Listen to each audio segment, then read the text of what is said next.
About 2 years ago, I worked at a movie store inside a mall. I've had tons of strange experiences with customers, but this one definitely tops them off.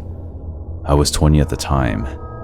This guy was over 6 feet, late 40s, very hefty, and always had this weird zombified expression on his face.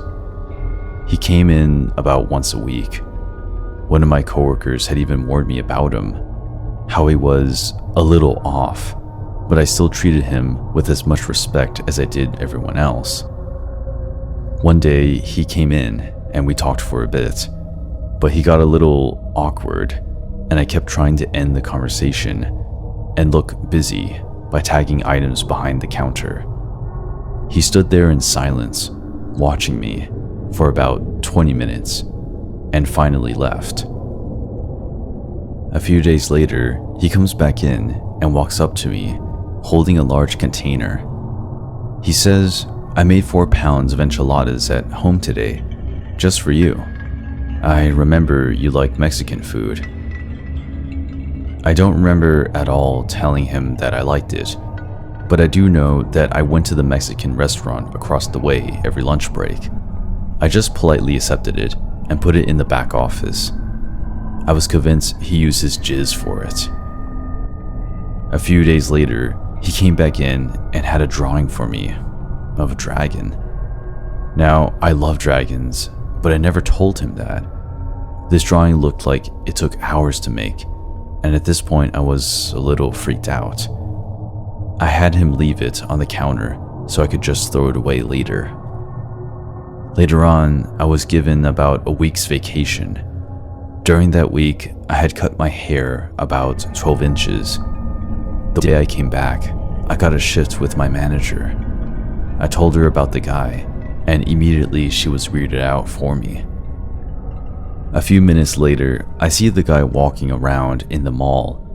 He was going towards the exit and didn't look at me once. My manager tells me to go to the back office. I go and wait until she comes to get me, and when she does, she tells me I need to make a report to mall security immediately. Apparently, when I ran back there, he turned around to come in and walked all throughout the store.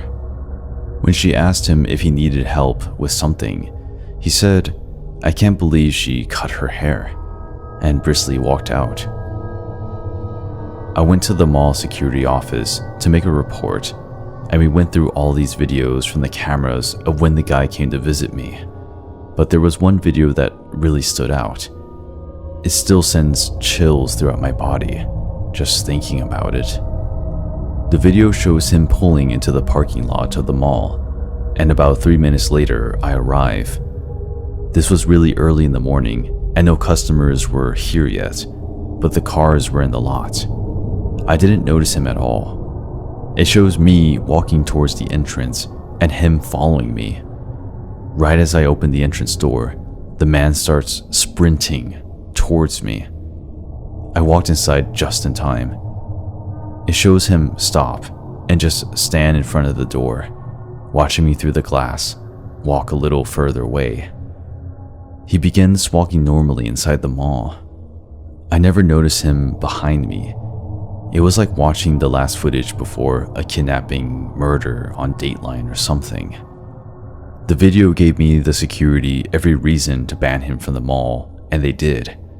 They later told me when they gave him a background check, he had 4 counts of having child pornography on his person and was on probation.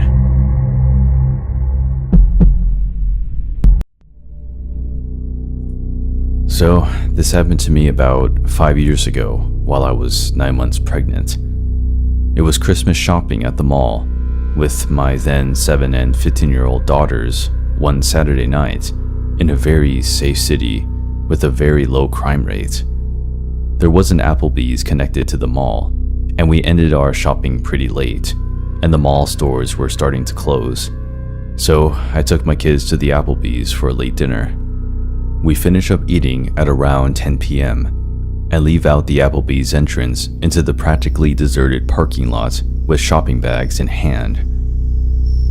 As we got to the car, I was in the middle of maneuvering the shopping bags on my arms to find my keys when a 50-ish-year-old crusty-looking man starts walking up from somewhere in the parking lot with shaggy gray-white hair and a faded flannel shirt and old jeans. I noticed him briskly approaching when he was about 40 feet away, and he said, "This is a stick-up.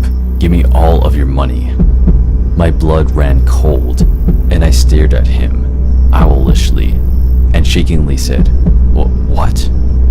He then said he was just kidding and came up and stood right next to my daughters, who were standing on the other side of the car, waiting for me to unlock the car to let them in. He starts making small talk with me and my girls. He's asking things like if they were good girls for Santa, how old they are, if we got all of our Christmas shopping done, what kind of things did we get, etc. He didn't seem drunk, high, slow, or mentally challenged at all. He was very coherent and seemed to have a sound mind. Mind you, I was a heavily pregnant woman, alone with my 2 daughters in a mostly deserted parking lot at 10 o'clock at night, who was being approached by a stranger who came and stood right next to my kids on the other side of the car, just shooting the breeze, talking to me and my kids with his hands in his pockets and occasionally looking over his shoulder. I didn't want to aggravate him, so I was politely conversing with him and trying to look calm and nonchalant while trying to disguise my frantic hands digging inside my giant purse for my car keys. This exchange went on for a couple of minutes while he periodically kept looking over his shoulder.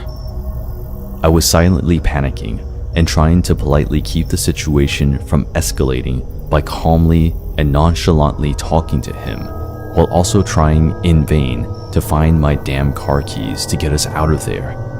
I felt that at any moment he was gonna pull a knife or a gun, or rob me, and my kids were right next to him, away from their mother on the other side of the car. While still desperately digging for my keys, I tried to politely give him hints that the conversation was over. My polite attempts to get this guy to leave wasn't working, because he kept sidestepping my attempts and asking them what their favorite school subjects are and how nice young ladies they were. Then I suddenly felt this sinking feeling of dread when I realized that I may have lost my keys in the mall and that we were stuck outside with this strange man who kept looking over his shoulders and was showing no signs of walking away. And I was thinking that he was waiting for the perfect moment to pounce. Then he all of a sudden was all like, "Okay, it was nice talking with you. See you later," and walked off in the same direction as to which he came. It wasn't until then I found my car keys and unlocked the car and told my kids to get in fast. And I got in too and locked the doors and started the car and drove the hell out of there. My 15-year-old lightheartedly and jokingly said, "Okay, that was weird," and laughed. I was overwhelmed with relief, and then I was confused over what just happened. But being that nothing bad happened, I brushed it off and joked about it too. When we got home, my husband greeted us and asked us how shopping went, and I said it went well. And my 15-year-old told him what had happened in the parking lot and how weird it was, and was kind of joking about it. I started joking about it too, saying how I was mentally having a panic attack while trying to look calm, and I started making fun of myself by telling my husband how I was attempting to inconspicuously rummage through my purse to find my car keys. My husband went completely white, and I acknowledged his horrified look of alarm, and I assured him that, albeit creepy, the guy was just talking and eventually left on his own. Now, my father-in-law is a retired sheriff's deputy, and my husband went through police academy training after graduating high school.